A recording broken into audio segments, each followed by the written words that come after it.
কালকে যখন আমরা হোটেলে এসেছি মানে শ্যামলী ইন, সেখানেও কিন্তু ভেজ খেয়েছিলাম, ওখানেও ভীষণ কস্টলি। আর আজকে গুয়াহাটিতে এসে আজকে কিন্তু আমরা এখন খেতে এসেছি শাহী দরবারে।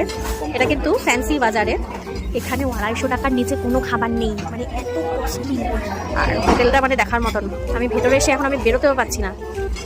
ভেজ আইটেমগুলো একসে বার্গারে, কিন্তু ভীষণ কস্টলি ভাই। এখানে পাঁপড় দিয়ে গেছে, এটা ফ্রিতে। এই পাঁপড় তো আমি 10 টাকার কিনেও ভেজা খেতে পারতাম ভাই, এতগুলো টাকা নিচ্ছে। আর এই যে এই পাঁপড়, ব্যাট পাঁপড় দিয়ে গেছে ভাই, এটা ফ্রিতে। আমরা খাবার অর্ডার করেছিলাম, এই যে খাবারগুলো কিন্তু চলে এসছে।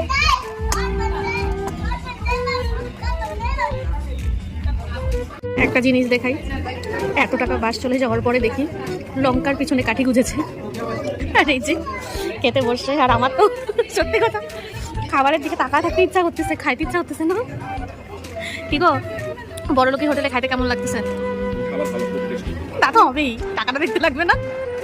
বড়লোকি হোটেলে বড় বড় ব্যাপার। হাত ধোয়ার জন্য লেবু জল দিয়েছে, যদিও মোবাইল দেখে শিখেছি যে এটা হাত ধোয়ার জন্যই দেয়, খাওয়ার জন্য দেয় না। আমাদের সবার খাওয়া হয়ে গেছে, ইভেন দেখো হোটেল রুমও মোটামুটি ফাঁকা, দেখেছো তো? হোটেলে একটা লোকও নেই, আমরাই শুধু। এতক্ষণেও গুড়িয়া খেয়ে উঠতে পারলো না, সবার লাস্ট, তাও নষ্ট।